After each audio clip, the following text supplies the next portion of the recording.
But marriage is its own cult. I don't want to disparage marriage, but it is easy to get into. This wasn't just fiscal manipulation. It was breach of trust on a level that cut into her very center. She had devoted everything for 3 decades. Her allegiance, her sweat, her forbearance. She constructed that man's empire brick by brick, thinking she was constructing a future for her children. But meanwhile, he had been constructing walls to safeguard his control, to defend his ego, and to ensure that when it all collapsed, he alone would remain standing on solid ground. Christine stretched across the table, her hand touching. "You don't deserve that. None of us do." Janelle's voice broke. "I thought I was different, you know? I thought he respected me because I was practical. I got things done. But now I realize he just used that. He let me do the work while he took the credit." Christine's eyes grew soft. "He did it to us all, Janelle. Just differently. You bore the financial load for the family. I bore the emotional load. And Meri," she stopped. "She bore the aloneness." The room fell silent. The only sound was the humming of the refrigerator in the distance. As she chatted, Janelle's mind jumped back to all of the times she'd defended Kody. When the children had questioned his decisions, she'd said to them, "Your father is under stress. He's doing his best." When Christine groused about favoritism, Janelle had replied, "He's trying to be equal." Now she understood. She wasn't defending a husband. She was defending a charade. All those years she had been faithful to a man who was faithful to no one but himself. Later that night, as the 2 women sat on the back porch staring out at the Utah sunset, Janelle spoke quietly. "I thought walking away from him would be the end of my story. But I think it's just the beginning." Christine nodded. "You're right. It's the beginning of our freedom, and perhaps his downfall." Janelle smiled weakly. "Do you ever believe he realizes how much harm he's caused?" Christine's tone was firm. "Oh, he knows. He just can't admit it. Because if he did, he'd have to confront himself. And Kody Brown will never do that."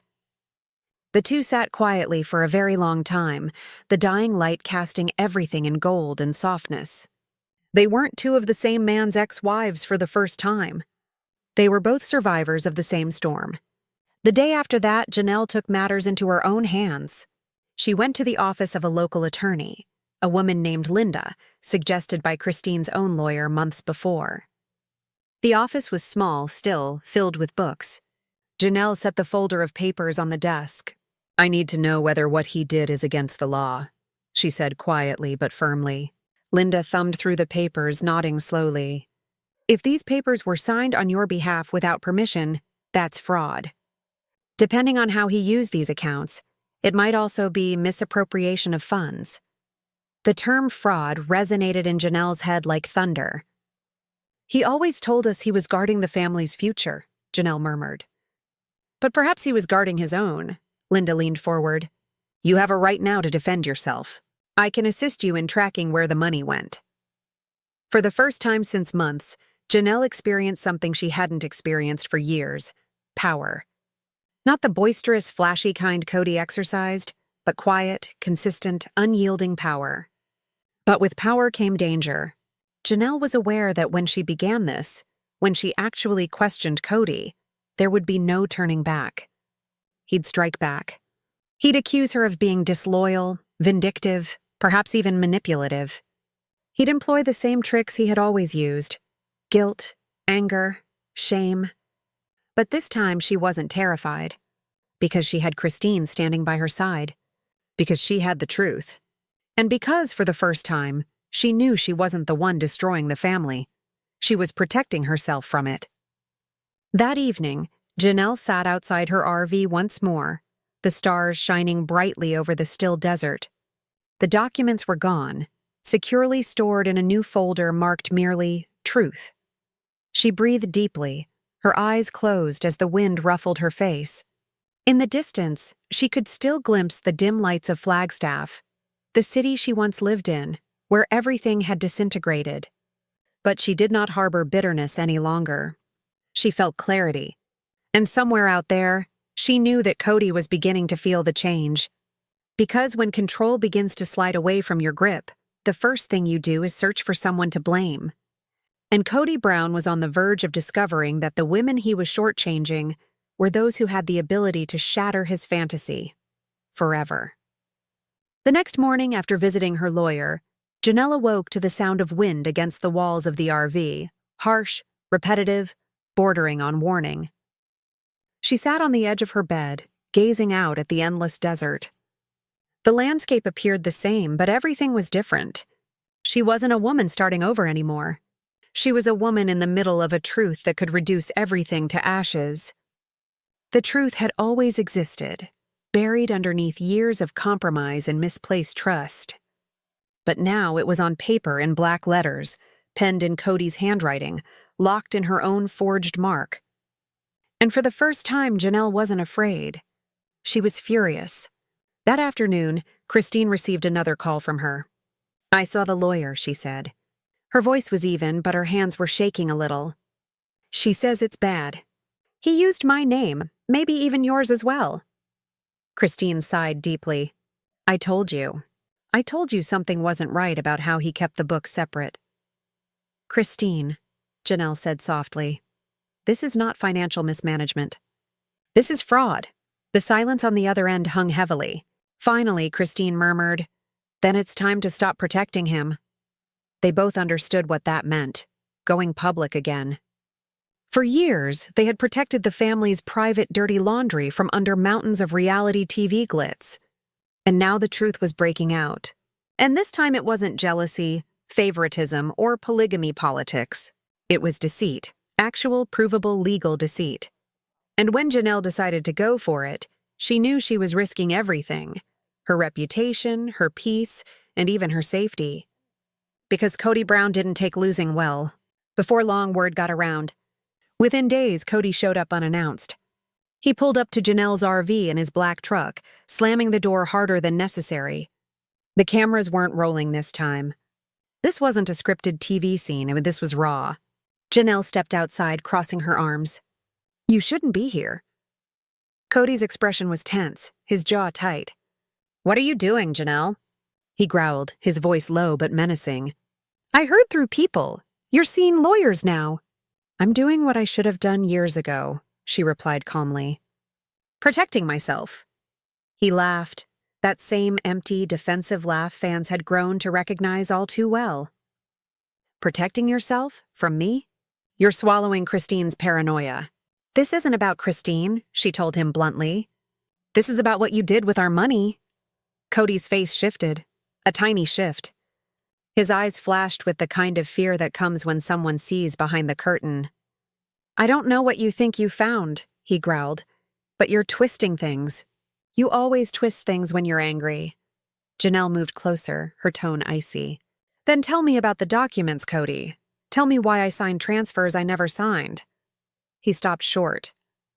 For one fleeting instant, hardly visible, his facade broke. Then as ever, he diverted. "You don't know business." "You never did! I was doing it to save the family." Janelle slowly shook her head. "No, Kody, you were saving yourself. It was a battle years in the making, decades even." Janelle had bitten her tongue, deferred to patience rather than pride, reason rather than emotion, for years. But she was not the same woman he could manipulate with guilt or Bible. She was a woman who had constructed herself from embers. Kody's voice grew loud. "You're destroying everything. You and Christine, but you're destroying this family." Janelle's voice remained steady. "No, Kody. You destroyed it the moment you quit being honest with us." The wind began to blow again, dust churning between them like the spirits of all the things they'd never said. He looked at her, his eyes crazed. "You don't even know what's real anymore." She smiled, a small, nasty smile. "I do now." Then she swung around and walked back into the RV, quietly closing the door behind her. For what felt like an eternity, Kody stood there, gazing at the shut door. The same door he had always thought would always be open to him. But no more. The silence that followed was oppressive. Inside, Janelle leaned her back against the door, tears coursing down her face. Not of fear, of relief. For the first time, she had said everything she'd needed to say. Her whole body shook, but it wasn't weakness. It was the kind of trembling that comes after breaking free from chains you've carried too long. She looked out the small RV window and saw Kody walking away, his figure getting smaller and smaller against the desert horizon. And like that, she knew. She no longer felt hollow. She felt alive. But peace would not be easy. Days after, Christine called once more, her tone frantic. "Janelle, you must see this. Someone sent me something. It's via an anonymous email. It's regarding KNR Holdings." "What is it?" Christine paused. It's more terrible than we anticipated." Janelle's gut fell. Christine went on, "There are more accounts. Not only under your name, but under your children's names as well." For an instant, Janelle couldn't catch her breath. He was defending his pride, his decisions, his power. He had long stopped listening. When Janelle jumped into her RV, it wasn't just an apartment decision, it was a declaration. She was taking back the land, planting her own flag on Coyote Pass, even if she was doing it by herself. The trailer wasn't glamorous, but it was hers. She could feel the crickets at night, watch the stars through the tiny window, and finally breathe without criticism. Of course, Kody didn't view it the same way. He visited once, a visible frustration on his face. Cameras captured the moment. Furrowed brow, arms crossed, brusque tone. "This is crazy, Janelle," he told her. "You can't live out here like this. It's not sustainable." Janelle glanced up from arranging her outdoor table. She didn't so much as blink. "It's not supposed to be perfect, Kody. It's supposed to be mine." He blinked, not expecting that serene defiance. It was the first time that she did not bend, did not attempt to make him comprehend. Because somewhere deep inside she finally understood. He would not. That realization came not immediately. Janelle had spent 30 years being the rational one, the fixer. The bridge. Whenever the family broke apart, she mended it. When Meri was isolated, when Christine was upset, when Kody was furious, Janelle was there. She didn't scream, she mediated. But mediators wear out also. The constant burden of being the emotional anchor had worn her down. And when Christine departed, Janelle lost her buffer. The person who fully comprehended the emotional manipulation embedded in each and every conversation with Kody. Christine had realized it openly. Janelle experienced it discreetly. Once Christine left, Janelle started ruminating in her mind. Kody explaining to her that she was being disloyal, accusing her sons of being disrespectful, or brushing off her thoughts as independent to a fault. The more she reflected on it, the more clearly she saw the pattern. Each time she attempted to communicate, Kody spun it into disobedience. Each time she established a boundary, it was rebellion. Each moment of autonomy was twisted into betrayal. That's when she understood something painfully obvious. She hadn't lost Kody. She had lost herself in Kody. Her children were the first to pick up on the change. Garrison, her son, stated in one interview, "Mom seems lighter. Like she's finally not carrying everyone else's emotions." And it was true. Janelle started finding joy in the little things again.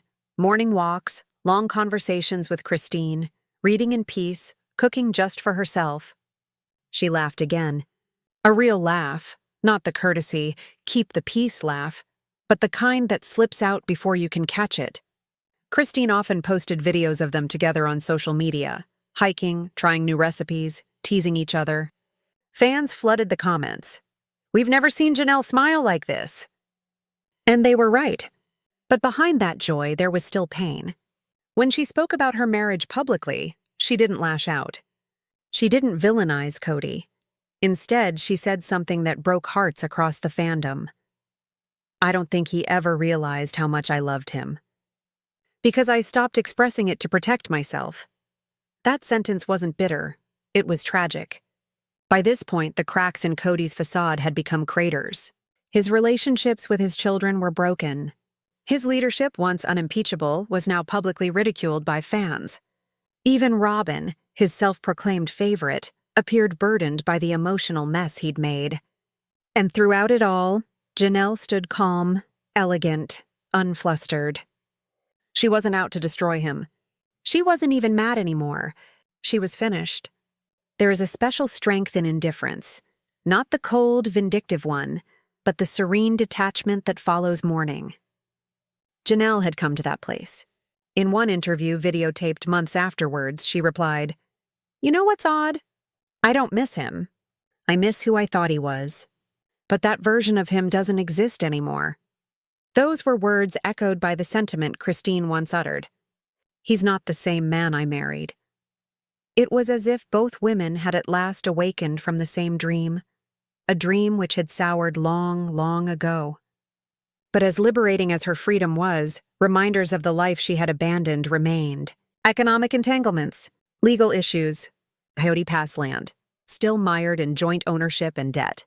Certain evenings, sitting on the step of her trailer with a tea, the desert breeze wafting the light odor of juniper, she couldn't help but ask herself, would she ever really be free of Kody? Christine encouraged her constantly. "We're building something new," she'd say. "You'll see. Life gets better," and Janelle believed it. But part of her knew Kody wasn't done. He was still holding on to control, not through love, but through power. Through the tangled web of family businesses, property, and the ever-looming shadow of their shared past. One day, while digging through old files and tax records, Janelle found something unusual, an envelope that said, "Family Holdings." She scowled. The writing wasn't hers, nor was it Christine's. It was Kody's. Copies of contracts, loan information, and statements were all inside with the same name, K&R Holdings, LLC. The same name Mindy Jessup had referenced in her testimony some months before. Her fingers shook ever so slightly as she read line by line. Transfers, withdrawals, signatures. Some hers, but some weren't. Had he signed her name? Her heart raced. The wind outside screamed, shaking the flimsy walls of her RV. At that moment, the truth slammed her worse than any fight ever had. She wasn't just emotionally invested in Kody. She was financially stuck. And if these records were authentic, Kody hadn't merely stolen her trust. He had perhaps stolen her identity. Janelle slumped back, her eyes searing, the papers shaking in her hands. The woman who had spent years playing the family's pillar, the responsible one, the practical one, now knew that she was standing on shaky ground. All her serenity, her peace, her newfound happiness, it all seemed suddenly tenuous. And that's when her phone vibrated. It was Christine. "Hey," the message said. "I need to speak with you. It's urgent." Janelle's heart skipped a beat. She looked at the papers again. The letters K&R Holdings, LLC glowering back at her like a specter from her past. She had no idea yet, but that message would lead to something greater than either of them could have conceived. A truth that would run back to everything the family believed was in the ground. Air within Janelle's RV was thick that evening, not because of the heat of the desert, but due to the documents spread upon her small wooden table. The letters on the pages coalesced into a jumble of deception and hurt. K&R Holdings, LLC. The name echoed repeatedly, taunting her. Her heart beat fast. This wasn't merely a business report. This was a map that cut directly back to the web of deceit Kody had woven over years. For years, she had been the family treasurer, balancing the checkbook, doing spreadsheets, paying the bills, making sure everyone had what they needed. She had always thought of herself as a practical woman. But this was something else. Something secret. Something kept from her on purpose. The whir of the air conditioner hummed through the silence as she gazed at the documents. Her thoughts were in overdrive, jumping through her mind, trying to recall if she had ever signed anything such as this. If she had previously viewed these transfers. She hadn't. Her phone rang once more. It was Christine calling this time. "Janelle?" Christine's tone was hushed but insistent. "I've been sorting out some old things as well. I discovered something, and I think you should look at it." "What sort of something?" Janelle's voice was low. Christine hesitated. Bank statements, and a long-standing email exchange between Kody and a financial advisor. The same business name, K&R Holdings. The silence stretched for a few seconds before Janelle whispered, "He used my name on these." My signature's on one of the documents. Christine inhaled sharply. You're kidding. You didn't sign that, did you? No, Janelle said firmly. I didn't. That evening, the two women gathered at Christine's home in Utah. It had been months since they'd spent time together face to face. But as soon as Janelle stepped through the door, she felt like she was home. Christine had a folder set out on the table, tea and tissues, because she knew. She knew this was going to hurt. I thought it was done, Janelle said, sitting down, eyeing the papers Christine had gathered. I thought going was enough. Christine let out a low sigh. You left him, Janelle, but you didn't leave what he made. They worked through everything line by line, wire transfers, checks, internal memos, and even email exchanges Kody had long since printed out, apparently. It all indicated one thing. Kody had transferred money out of their joint family accounts and into private ones in the name of the LLC. Christine sat back, blowing hard. So, all that time he told us we couldn't afford to build on Coyote Pass. He was lying, Janelle nodded slowly. He said we were bankrupt.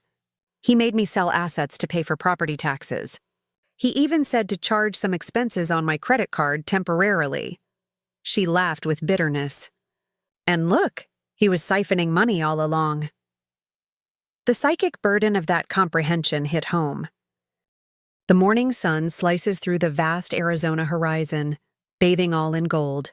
The breeze whispers gently across the open fields of Coyote Pass, land once intended to be home to the Brown family's aspirations, houses for each wife, laughter stretching across the desert, legacy. But today the land lies silent, vacant, still. One lone voice shatters the quiet. Janelle's. Her voice isn't bitter. It's not angry. It's tranquil, nearly serene. I would wake up every morning wondering what everybody else needed first. What was going to make Kody happy? What did the family need? What did I have to sacrifice today? She says, her voice unflinching, contemplative. But now when I wake up, it's just me. My thoughts, my decisions, my peace. That one sentence sums up Janelle's rebirth story. For years, Sister Wives audiences knew Janelle as the quiet force. Steady, logical, the wife who kept it together as the emotional hurricanes of plural marriage swirled around her. She wasn't the most vocal or the most dramatic. She didn't battle for airtime or attention. She just worked. She built. She dreamed. But beneath that tranquil facade was a woman gradually being sucked dry. She gave up time, energy, and emotional equilibrium to sustain a system that never actually sustained her. While other people were invested in who received more love, who received more nights, who received more attention from Kody, Janelle was concerned about survival, paying bills, keeping houses up, and getting the kids whatever they required. She was, by any definition, the backbone of the family. And yet the more she gave, the less visible she became. In interviews years ago, she talked about how much she liked the freedom of working, of having her own income, her own place. She even once said, "I'm independent. I like having my own place." At the time, it sounded like pragmatism, but now, in retrospect, it was a portent.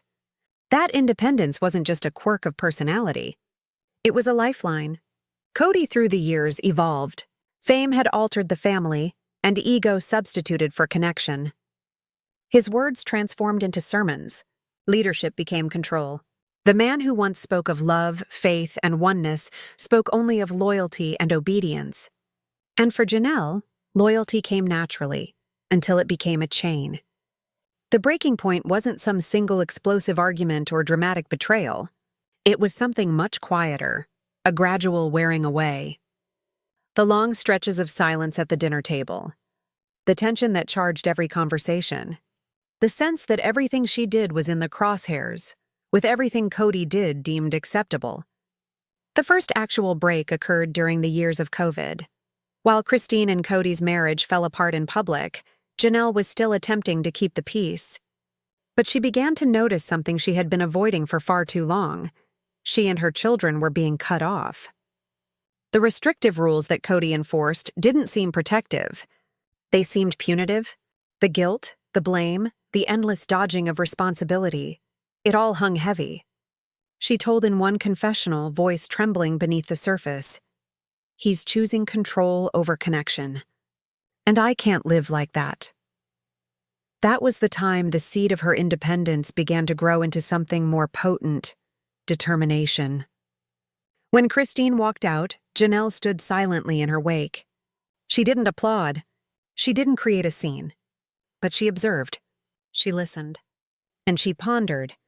Christine's bravery granted Janelle permission to dream of life outside Flagstaff, outside Kody, outside the weariness of being invisible. For so long, she had been instructed that faith was about bearing it, that family was about giving up.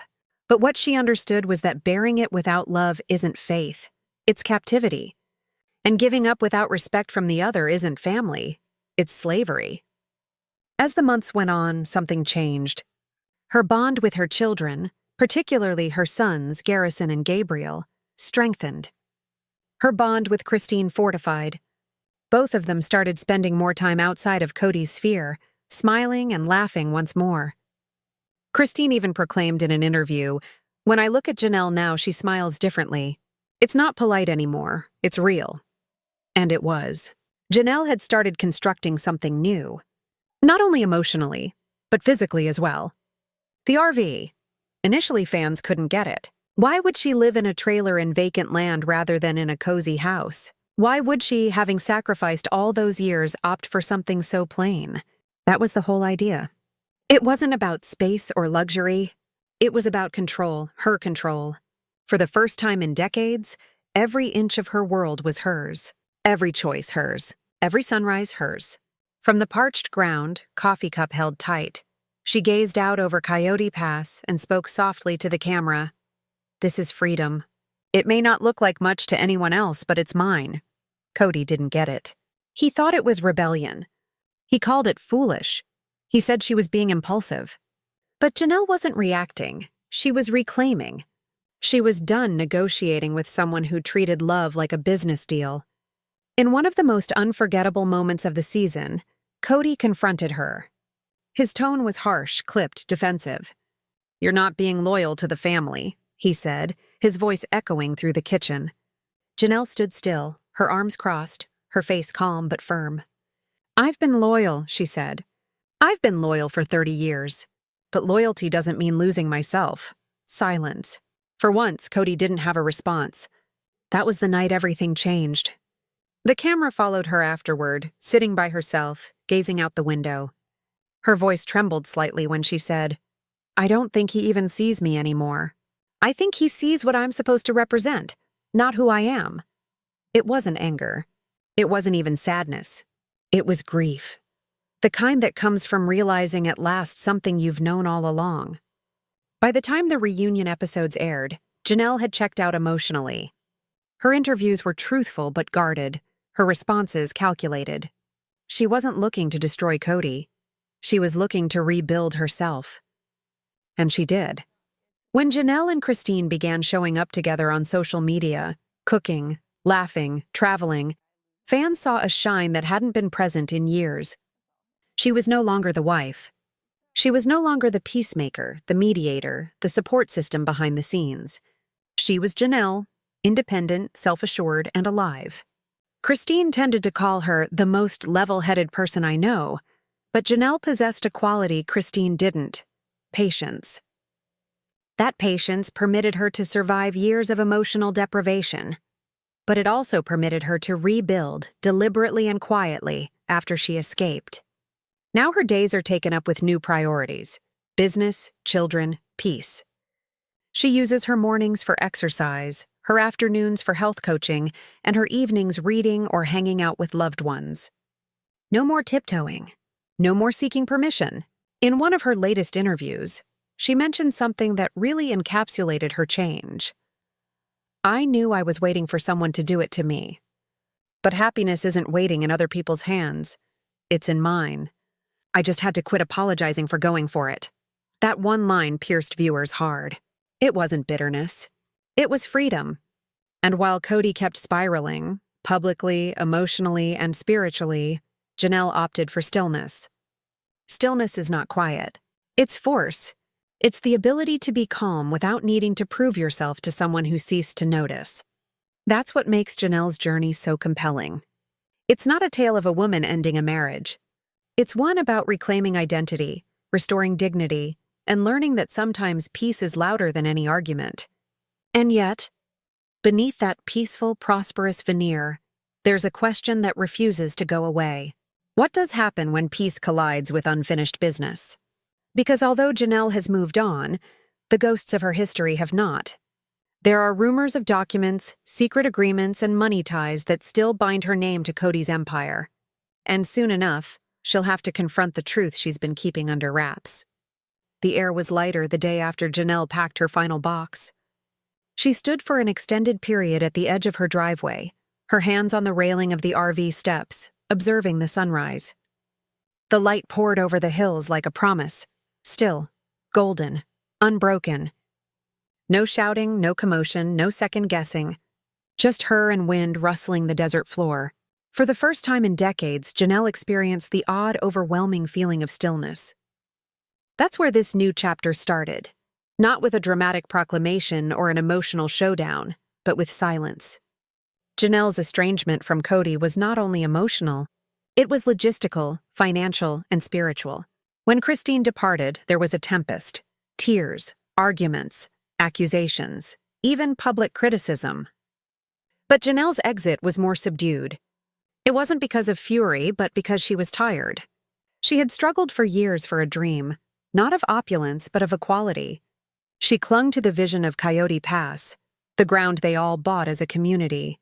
She envisioned it as an investment in their children, something that would be left behind for them. But Kody's disregard, his distraction, and his fixation on dominance had killed the dream slowly. In exit interviews, Janelle stated, "I thought we were building something together. But I realized I was the only one still building." Those 4 words cut deep, because they encapsulated everything viewers had witnessed over the years. Kody wasn't building. What? Garrison, Gabriel, even Savannah, Christine breathed. There are accounts listed in their names. I believe Kody funneled money through them. The room spun. This wasn't betrayal. This was something worse, something she couldn't dismiss. Her voice shook. "Christine, send me everything." "I already did," Christine whispered. "And Janelle?"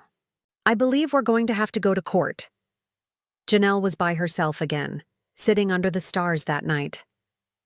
The desert was still, too still. The weight of it all came crashing down on her, but this time it didn't shatter her. She whispered back at herself. He wanted control. He wanted power, but now he's going to see the truth. She gazed up at the sky, tears shining. "And I won't be alone." Her phone vibrated with Christine's text. "We begin tomorrow. Prepare yourselves." Janelle breathed in deeply, the distant rumble of thunder, a storm forming far out in the desert. She refolded the papers for the final time, shoving them into her folder marked Truth. And as the wind grew stronger, she breathed into the darkness. "It's over. Kody, it's really over." But out in the darkness, away from the peace of her RV, another storm was brewing, one that would pull the entire Brown family back into the headlines, revealing the one secret that could possibly change everything forever. The courtroom was colder than Janelle had anticipated. Not physically, although the air conditioning produced a low background hum overhead, but emotionally. It was a chill in the air that had nothing to do with temperature. It was the sense of truth hanging only inches from being uttered aloud. Christine sat next to her, fingers tightly clenched together in her lap, knuckles white. Neither woman said a word. There was not much left to be said. They had arrived here after months of revealing deceptions, facing manipulation, and discovering courage they didn't realize they possessed. At the defendant's table across the room, Kody slumped, his face pale, his eyes bloodshot. He appeared smaller in some intangible way, not physically, but spiritually. The cockiness that used to fill the rooms he walked into had lost its air, was replaced by something frail and fearful. Robyn sat behind him, holding a tissue, her eyes flicking between Janelle and Christine like a frightened animal looking for an outlet. When the judge came in, they all stood. The gavel striking the bench was loud, definitive.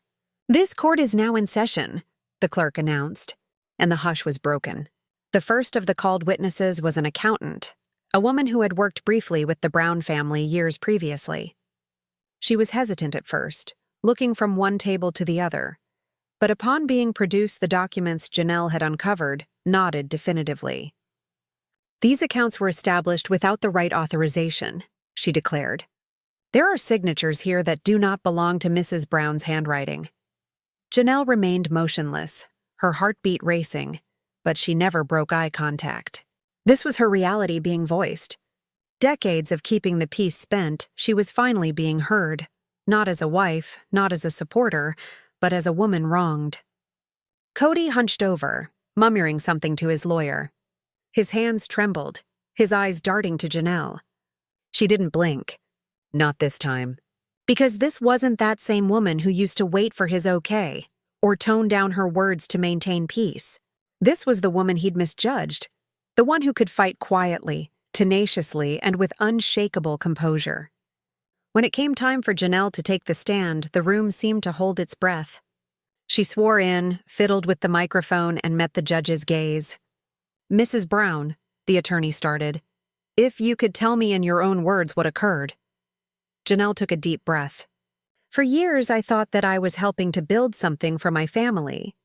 I managed money, paid bills, organized logistics, and it turns out I wasn't managing a family account. I was managing a masquerade. Kody was secretly moving money, under my name, under my children's names." Her voice shook, but only briefly. Then it stabilized. "I gave him my loyalty. He gave me lies!" Gasps sounded quietly in the courtroom.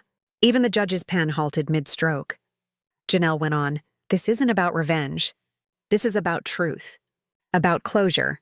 About ensuring no one else ever gets caught in a system where love is leverage." When it was Christine's turn to take the stand, she testified in the same quiet heat. "We were told the family was broke," she testified. "Meanwhile, money was circulating in circles we never knew existed. And when we questioned anything, we were told we were being unfaithful. I'm not here because of a failed marriage. I'm here because we were manipulated, spiritually, emotionally, and financially." Kody's lawyer tried to object, but the judge raised a hand. "Let her finish." Christine looked right at Kody. "You told me once, loyalty means never questioning me. But loyalty without honesty isn't loyalty, it's slavery." Kody's face darkened. He slammed his hand on the table, his voice cracking. "You don't know what you're talking about. You're all just bitter—" The judge cut him off immediately. "Mr. Brown, if you can't control yourself, you'll be removed from this courtroom." Kody went silent. His shoulders dropped. For the first time, Janelle saw it. The man she'd believed in for 30 years wasn't strong any longer. He was just small. When the closing arguments concluded, the judge called for a recess before delivering a verdict. The room was charged with electricity, thick with all that had been spoken, and all that still hung unspoken. Christine took Janelle's hand. "You okay?" she breathed. Janelle nodded, water forming in her eyes. "Yeah, for the first time in years. I think I am." They stepped out together, sunlight spilling over the courthouse stairs. Cameras flashed in the distance, paparazzi, reporters, fans, but the two women paid no attention. They simply stood there, hand in hand, taking in the air of freedom they'd struggled so hard to obtain. That evening, Janelle drove back to her RV for the last time. The stars were low over the desert, just as they'd always been, but nothing inside of her was the same. She sat on the little porch, a cup of tea cradled in her hand, listening to the night. Christine called once more, her voice gentle on the phone. "We did it, Janelle. Regardless of what the verdict tomorrow brings, we did it." Janelle smiled weakly. "Yeah," she whispered. "We did." They sat in a moment of quiet, listening to one another breathe. Then Christine said something that made Janelle's skin crawl. "There's something else, though. Something I didn't tell you before?" Janelle furrowed her brow. "What do you mean?" Christine paused. "When I went through those emails, there was one more file. A sealed one. It wasn't just money. It was about you. Janelle's heart went into a skip. What about me? Christine's voice was barely above a whisper. It's dated 2018, and it's signed by Kody and Robyn. I believe they were plotting something against you long before you ever considered leaving. The line fell silent. The desert wind shrieked once more, thudding against the RV door as if to alert her. Janelle's fingers clamped around the phone. Send it to me, she instructed. Her voice was steady, but her pulse roared in her ears. Christine barely breathed. I already sent it. Look in your email. The line went dead. Janelle put down her tea and crossed to her laptop. Her hands trembled a little as she opened her inbox. The subject line glared at her like an open wound. Confidential Agreement, 2018. She clicked. The screen took forever to load, agonizingly, as if the universe was offering her a final chance to turn back. And when the document finally loaded, her eyes widened. Her breath stopped. It wasn't what she had anticipated. It wasn't all about money. It wasn't all about betrayal. It was something much more profound, something that made her knees weak. Her phone beeped again, another message from an unknown number. All it uttered was, "You weren't supposed to find that." Janelle stood stock still, her heart racing. The screen flared once, then blanked. The desert beyond fell dead silent.